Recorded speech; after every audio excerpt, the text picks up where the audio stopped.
in the form of chairs that are too small and clothes that don't fit. If you could eat without people jumping down your throat to assign moral value to food.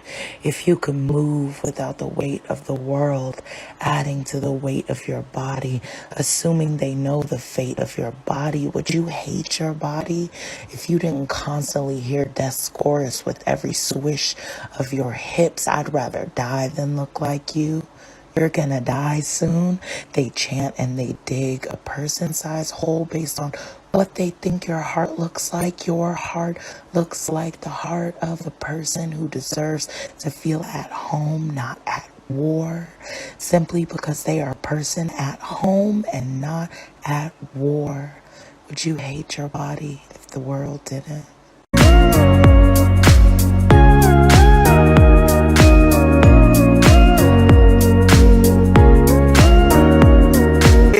Is not synonyms of healthy.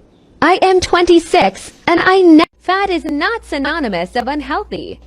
I'm 26 and I exercise daily. I have normal blood pressure and cholesterol. Who knew, right? Skinny people don't realize that fat phobia affects them too. Because guess what? Doctors will automatically assume you're healthy because you're skinny. And that's not the fucking case.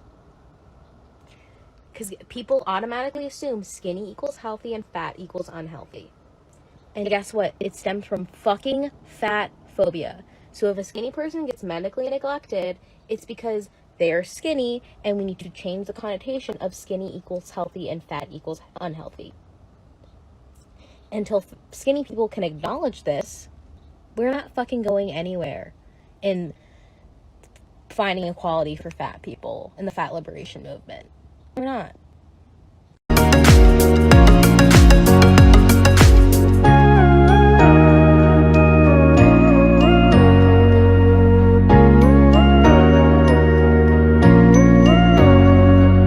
There are some people who don't know what hogging is, so let's talk about it.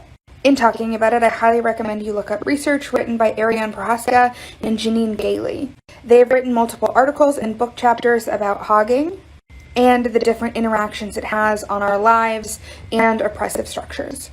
So hogging is a practice in which men typically will prey on fat women and make bets with their friends about finding the fattest and most unattractive woman that they can find and having sex with her. Sometimes they will then, in the completion of having sex with her, have the entire group of men come barging in the room and they'll start honking or oinking and harassing the woman until she leaves that space.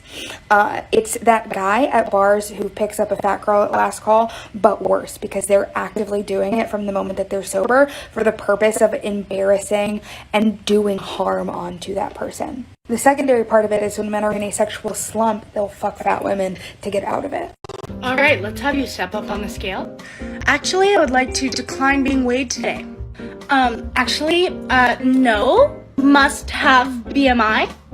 If the doctor concludes that weighing me is medically necessary in order to prescribe medication, you can do so once my appointment has concluded and the appropriate treatment type has already been established.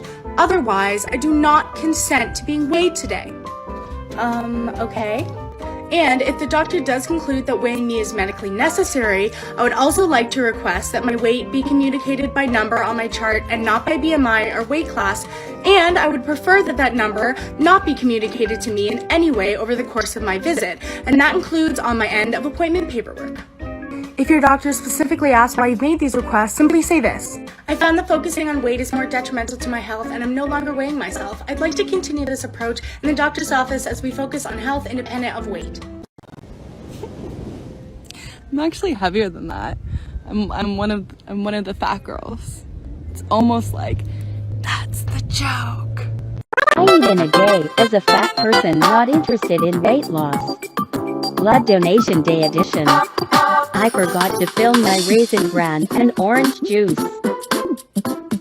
Cheez-Its salty food is recommended before donating. More water also important beforehand. First bottle done. Meatball sandwich. More water rule.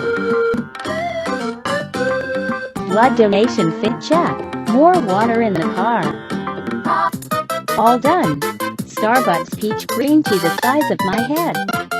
They give you a sugary snack after fish, potato, and Caesar salad. Blueberry macaroni cake from Short and Sweet Bakery. Vitamins plus finish second bottle of water, but I have lipstick on wall.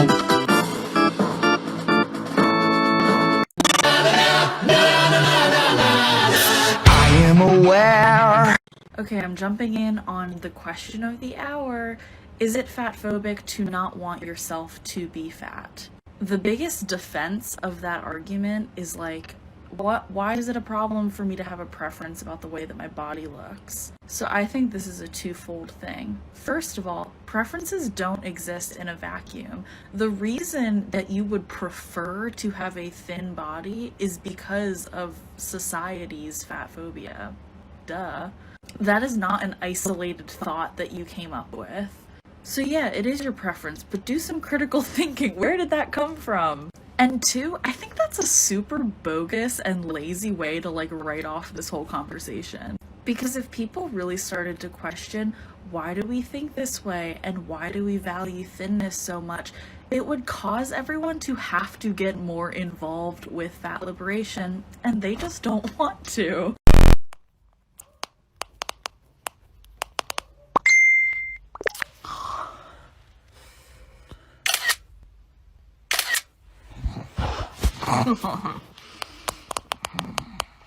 Some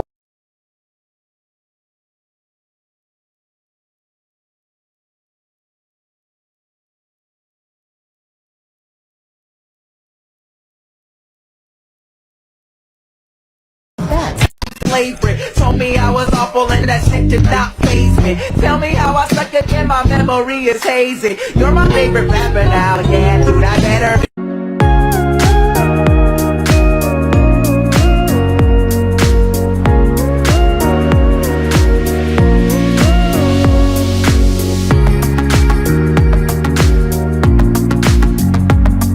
American Eagle, and I just sent the girl in the back to check because for some reason today there are walls and walls and walls of 000 and 00 and 0 and 2 and 4 jeans and literally nothing else.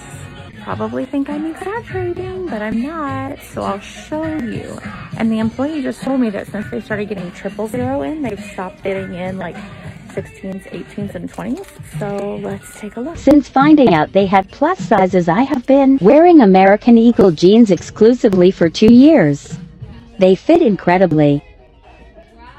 Bottom shelf. 4s, 2s, 4s. Fat people deserve to shop in store too. I want answers.